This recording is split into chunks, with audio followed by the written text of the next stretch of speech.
Thank you very much, everybody.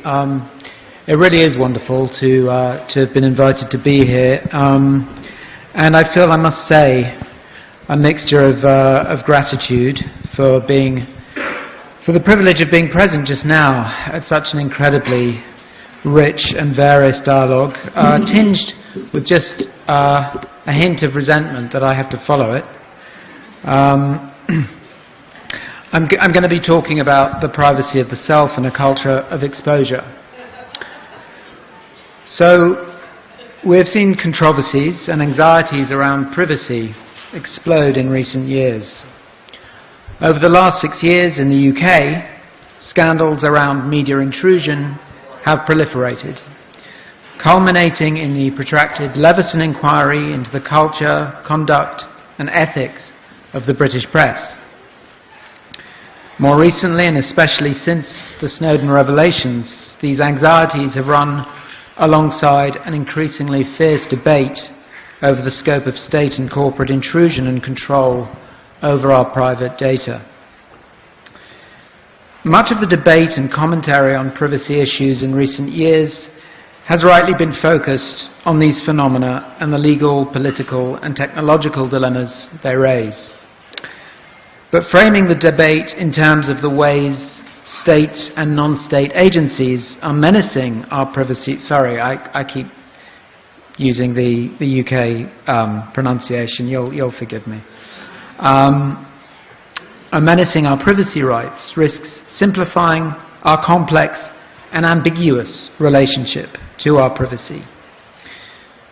To portray the private self today merely as the victim of malign external forces is to ignore the many daily ways in which we collude in the erosion of our own privacy. Only if we attend to how intricately the technological and political are bound up with the psychic and cultural dimensions of private life can we discern how we are at once victims and perpetrators of its erosion. This ambiguity might shed some light on how muted and uncertain public understanding of and protest against state and corporate surveillance have been. These offences against privacy are all too continuous with the intrusive culture in which we've come to live and breathe. Perhaps then it's hard to generate real outrage against a phenomenon with which we've become so complicit.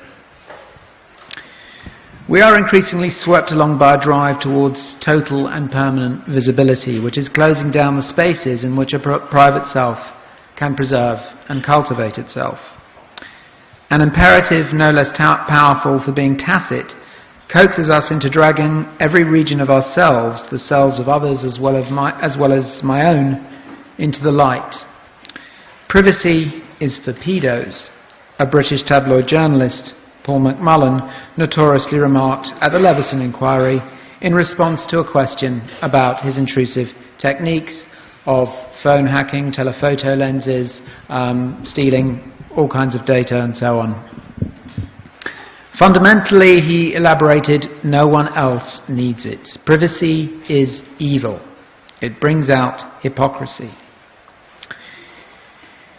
If we're to confront the contemporary crisis of privacy head-on then, we may just need to recognise how much, for all its pantomime villainy, McMullen's statement runs with rather than against the grain of our culture. Our avid consumption of and demand for the perpetual drip feed of reality TV, celebrity gossip, and the more ordinary forms of continuous self-revelation on social media hints at how privacy, the existence of a region of life withdrawn from the public gaze, has precisely become an evil, an obstacle in the way of our right to know whatever we want about whoever we want. Nowhere is this tacit conviction played out more than in our relationship to celebrities.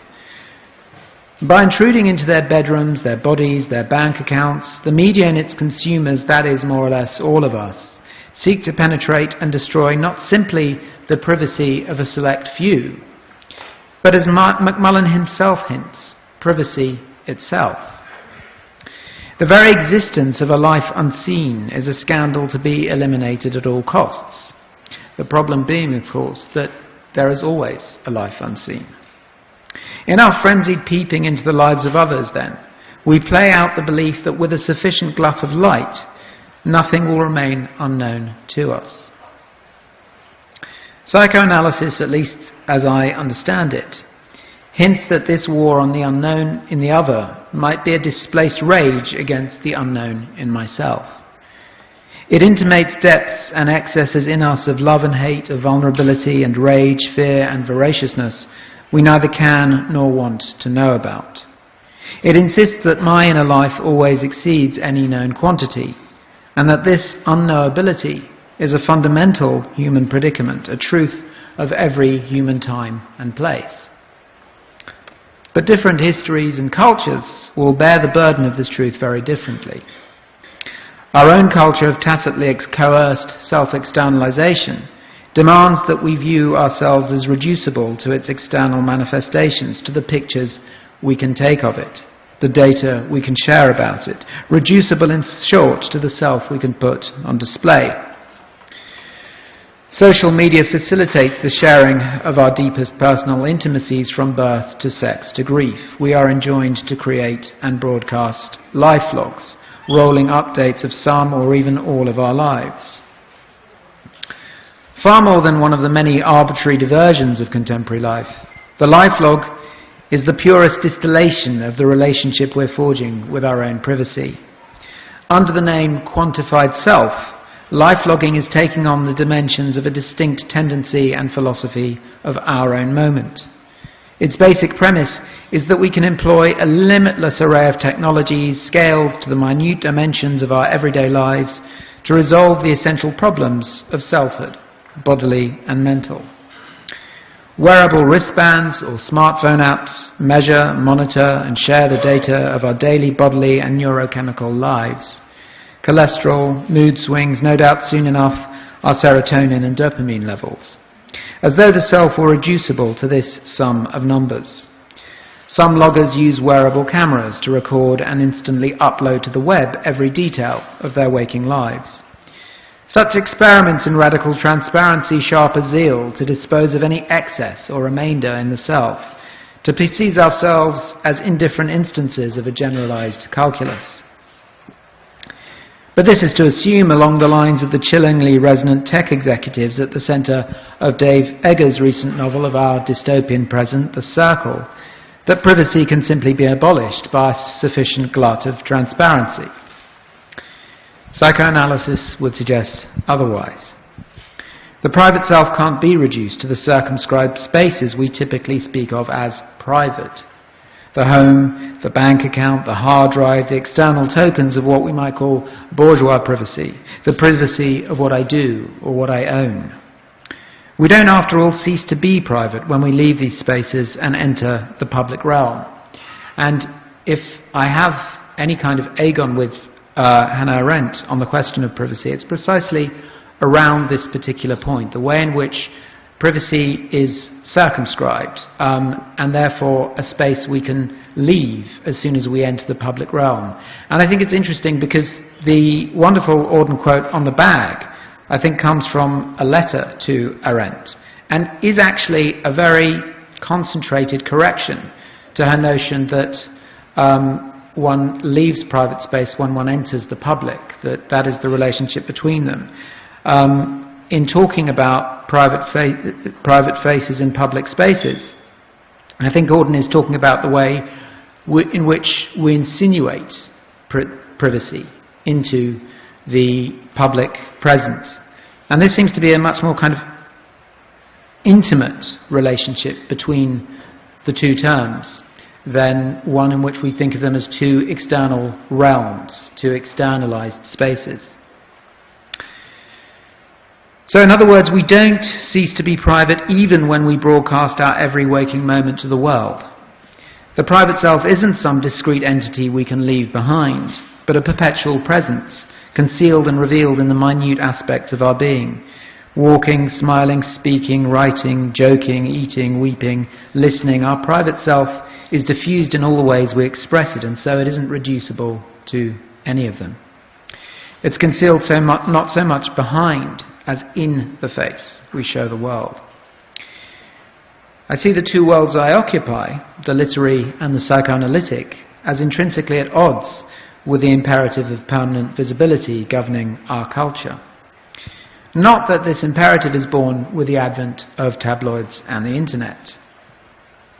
In one of the most powerful and prescient stories of the private self and its exposure, the Scarlet Letter, the conflict between the need to conceal and the drive to unmask the self is, of course, located in Puritan New England. Hester is ushered onto the scaffold for bearing a child adulterously and paraded. The embroidered Scarlet Letter, I'm saying this to an American audience, which seems completely ridiculous, but just in case you didn't know the plot. The embroidered Scarlet Letter glaring from her chest before a baying crowd. I'm just picking out one detail here, which is that the beadle proclaims the righteous colony of Massachusetts where iniquity is dragged out into the sunshine. There was a great movie recently where, I can't even remember which one it was, but the mother of a high school student is talking to her daughter, and she says they're reading the Scarlet Letter, and she says, "Really? You'd think they'd have written another book by now." Anyway, holding her baby, shaming evidence of this iniquity, Hester is forced to bear the heavy weight of 1,000 unrelenting eyes. But the glare of 1,000 eyes and of the sunshine itself fail to ensure the triumph of Boston's pious light over Hester's corrupted darkness. On the contrary, Hawthorne notes, and I think this line is extraordinary and one to put alongside Arendt. On the contrary, Hawthorne notes, in the face of her lush beauty, the world was only the darker. Her inner self is rendered not more but less obscure by the drive to unmask it. For all the penetrative force of its 1,000 eyes, for all its concentrated focus on her heart, the crowd cannot see what it is looking for. Just how far is the profane glare of today's TV cameras and telephoto lenses from the pious light of Hawthorne's Puritan crowd? Do they not share the same zeal to purge the self of its secrets, the same hatred of the self's dark recesses? Our culture, I'd suggest, is as heavily policed as Puritan Boston's by beadles dragging our iniquity into the sunshine. Literature, as the example of Hawthorne suggests, allies itself with Hester over the beadle, with the preservation of the self's essential ambiguity over its enforced transparency. We turn to literature as an antidote to the quantification of the self, for a sense of the inner life is in excess of any laws or metrics or principles under which it could be subsumed. And it is in this sense I want to argue that the defence of privacy is tied to the defence of imaginative life. At the end of 2014, an international group of writers, including Don DeLillo, Arundhati Roy, Dave Eggers in fact, drafted a petition decrying the escalation of state surveillance and calling for an international digital Bill of Rights. Well, we might ask why writers should have any more distinct contribution to make to this debate than, say, florists or basketball players. Well, in one sense they don't, insofar as privacy is an essential dimension of any and every human life, to which no one has any more right than anyone else, certainly not by virtue of their profession. But if privacy has become such an urgently live issue for writers, it's because privacy is the air imagination breathes. At stake in the incursions of the state, the media and corporations into our everyday lives is the right to an inner life as much as to the protection of our personal data. A self coerced into permanent visibility will come to feel constrained not only in what he can say, but eventually in what he can think and imagine.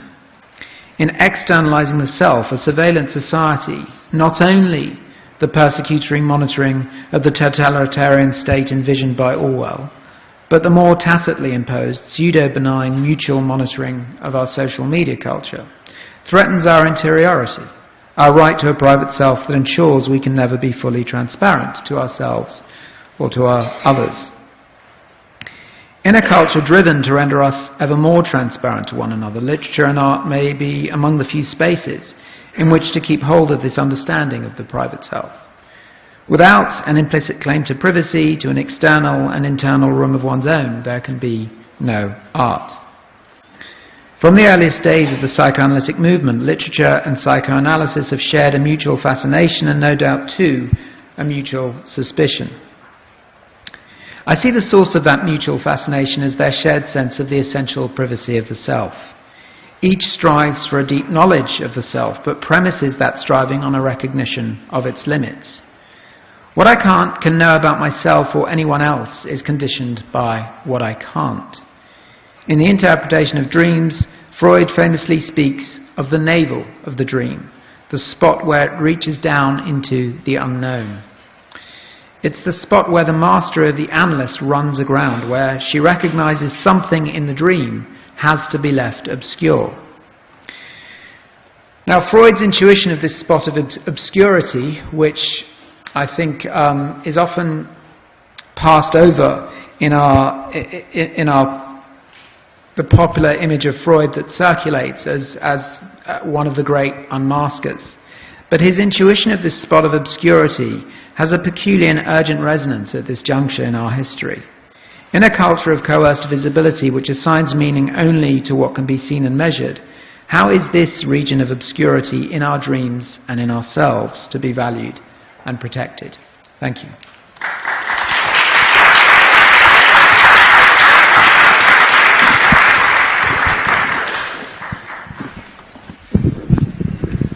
Thanks a lot for that very interesting paper.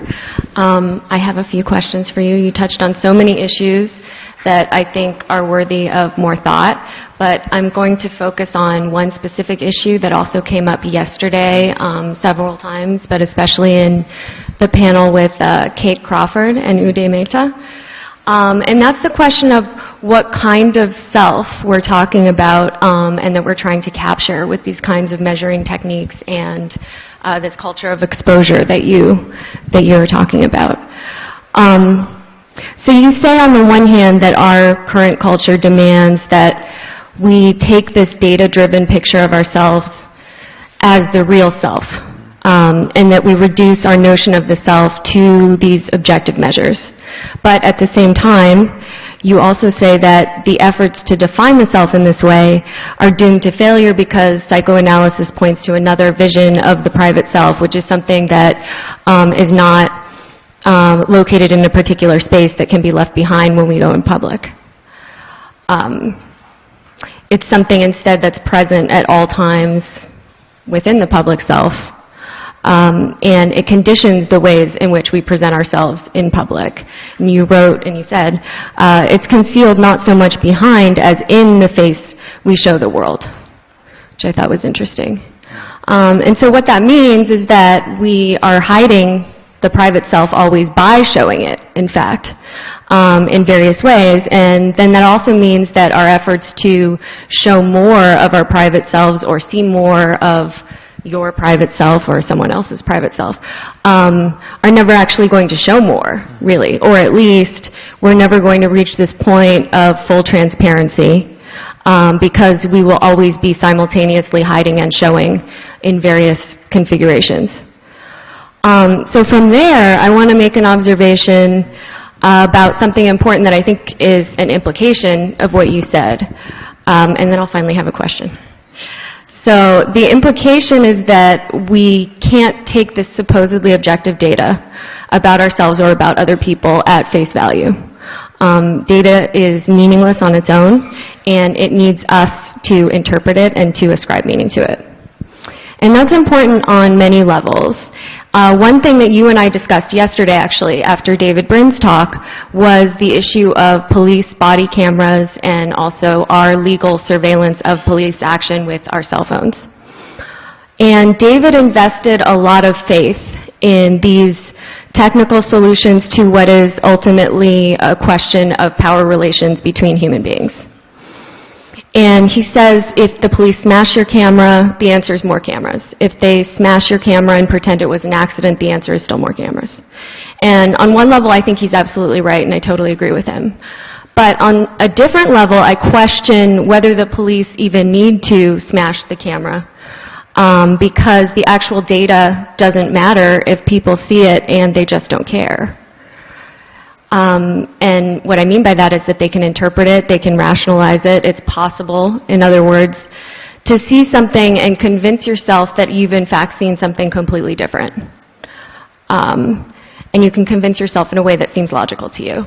And that's what many people, I think, believed they were seeing, especially, in the Eric Garner case in New York City, which was the chokehold police case, right? And even if you completely disagree with that analysis of that specific case, if you think that that video showed, did not give us at all unequivocal evidence of wrongdoing on the part of the police, it's still necessary to raise this possibility that that could be the case in the future in a different case. And I think that that's important because it absolutely raises the question as to the degree to which technology can be used for emancipatory purposes, at least on its own, in the absence of other kinds of changes in power relations that are going along with it. So technology can help change structural racism, but not on its own, I think, for example. But I also think there's a really positive implication here in all of this, which is that the technological determinists who are doomsday preachers are wrong. They can't be right. Because we will never rationalize ourselves completely, to use Max Weber's concept.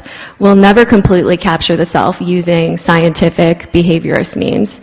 Because information produced in these ways does not carry with it its own meaning. It needs us to bestow meaning upon it. And given that that's the case, then, I want to hear more from you about what's at stake, because it seems like there's this built-in protection of the private self in this kind of interplay of human drives that you're describing. And so what's different about your opposition to the culture of exposure from resistance against things like psychology in general, for example? And I'm talking about the fact that people don't want to be pathologized and they don't want their imaginations to be reduced to the interaction of chemicals or even the natural drives that Freud describes, that you talk about, that you deal with in your practice. And I think that psychologists would respond to that, and do respond to that, hey, we're not trying to reduce you to these scientific elements. We're trying to provide you with further tools so that your autonomous self can realize your own life according to your imagination using these tools. So why is it that, my Fitbit bracelet here isn't just a tool rather than a way in which I'm trying to replace myself with this externalized objective measurement of it? Okay, thanks. There's so much there. I would quite like to try and follow the track of the question, and maybe just start actually with a slight proviso, which is yes, I mean, I point to psychoanalysis as offering a different account of selfhood than, say, the quantified self version. But importantly, I don't locate it in any sense exclusively in psychoanalysis. It's very important that psychoanalysis is part of a much longer and much broader dialogue which explores a multi-layered conception of selfhood. Psychoanalysis has no monopoly on an understanding of the ambiguity and the doubleness of the self. And I think it's useful, in a way, coming out of literature and the history of ideas, to have that kind of humility when speaking in the name of psychoanalysis. But the next point was, your reference of the talk to the debate yesterday between Kate and Adai, which I found really fascinating, partly because I felt the pull of a kind of interior struggle listening to it, which I think you picked up really nicely is present in the talk itself. Maybe it's present in the book itself. So there is a kind of more polemical or critical understanding of a culture of exposure, intrusion, surveillance that Kate was putting forward. And on the one hand, yes, I'm making the point that the scope of the private self is being circumscribed, it's being potentially asphyxiated by the ways in which we are being kind of coerced into self-externalization. And on the other hand, I'm pointing, a bit like Uday really, to some dimension in the private self which doesn't belong and doesn't require the darkness of a private realm, that is carried everywhere, and that can be cultivated even when somebody is looking at you naked, in the privacy, the so-called privacy of your own bedroom, or even if you are in public. You know, that vision, which I found incredibly powerful, of Gandhi conducting a profoundly private conversation with himself, undergoing an interior journey into the depths of his own soul in front of hundreds of thousands of followers. So how does one kind of square these two versions? I think it's right that there's a dimension of the self that is ineradicable, and that one doesn't sort of get rid of interiority by forcing externalization. On the other hand, I do think it matters what kind of environmental provision there is for the cultivation of a private self.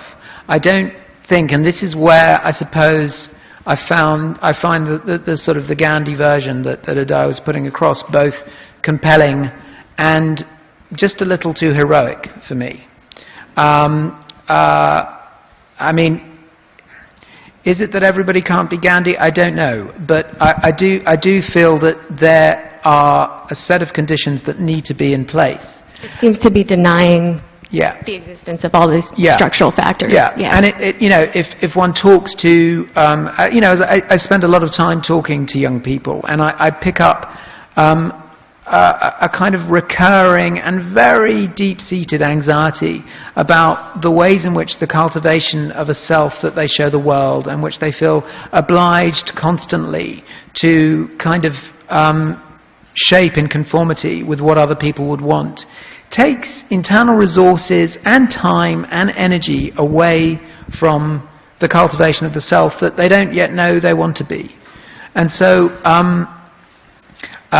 while I think that there is that ineradicable dimension of the self that can't be killed, I do think it can be desiccated. I do think it can kind of be starved of the oxygen it needs. Yeah, that's great. All right, let's take a couple of questions from the audience. In the very back.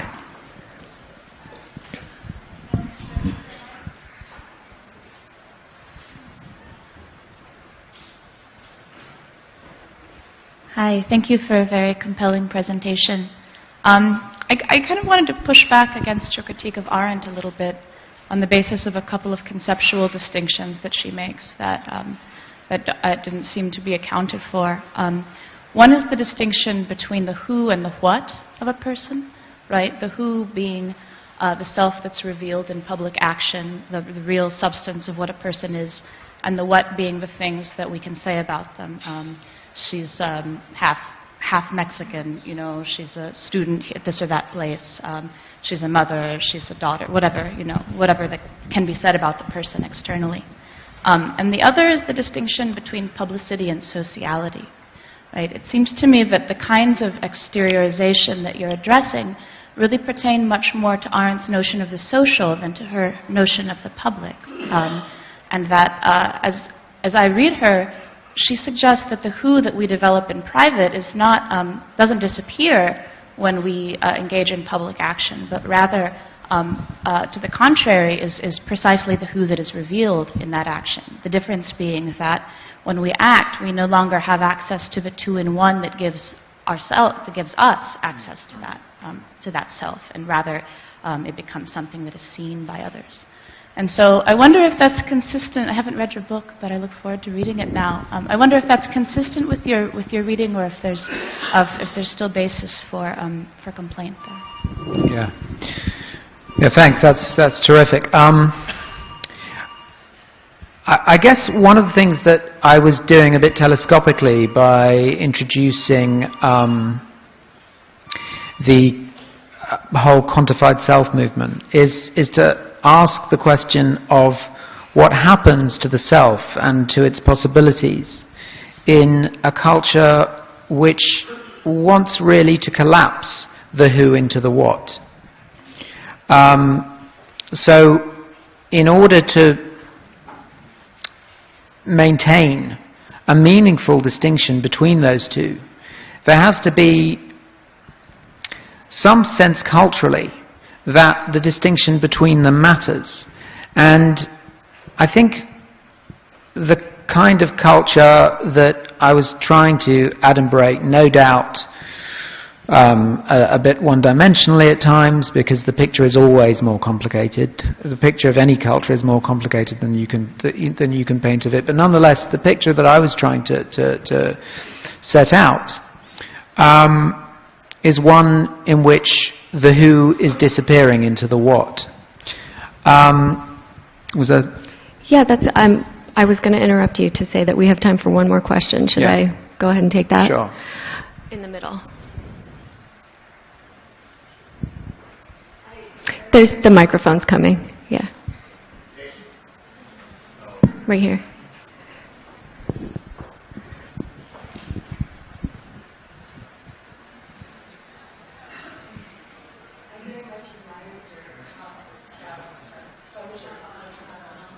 Yeah.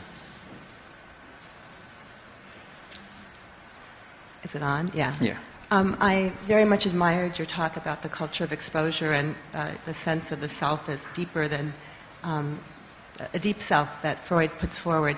I'm also interested, though, in what you think about the criticism of psychoanalysis and the whole therapeutic ethos, which Freud isn't responsible for the therapeutic ethos, but the very method of the talking cure and the idea that we should examine in great, great depth, even though it's in the privacy of an office with an analyst, things that people used to think needed to be covered up by reticence. That reticence becomes, in light of psychoanalysis and psychological theory, partly a guilty cover-up, and in fact a psychoanalysis, but much more the therapeutic ethos that emerged from it, has led to an idea that any kind of secret is some kind of repression. So it interests me so tremendously that you have this idea about exposure and your interest in what is your practice as a psychoanalyst. Yeah.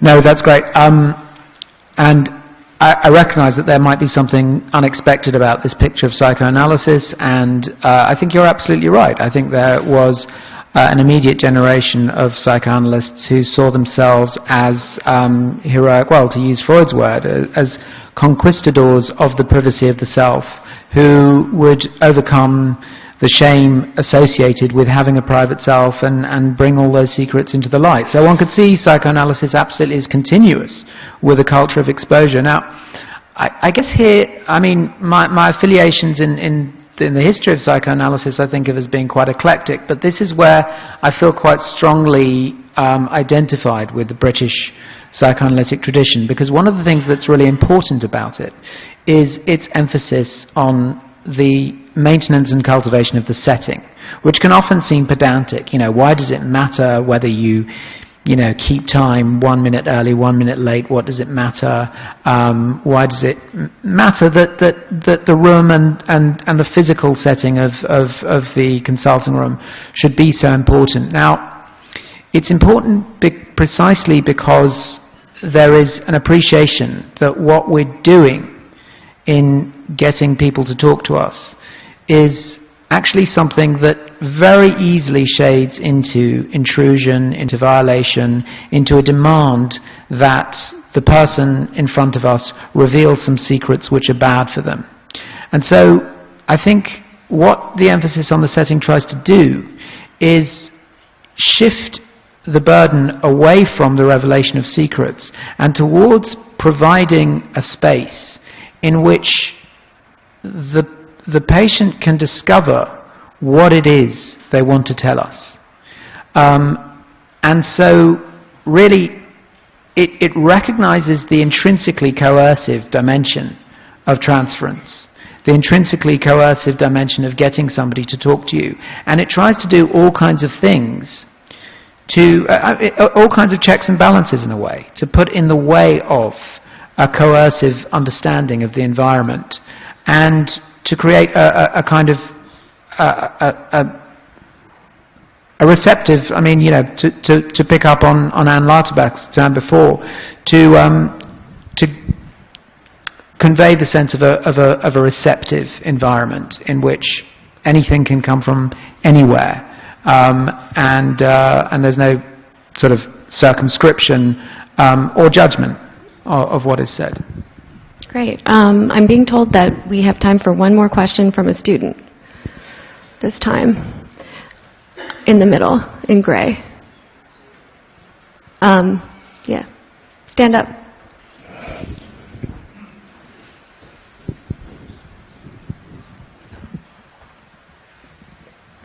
Thank you, Ms. Cohen, for your talk. It was very intriguing and very illuminating.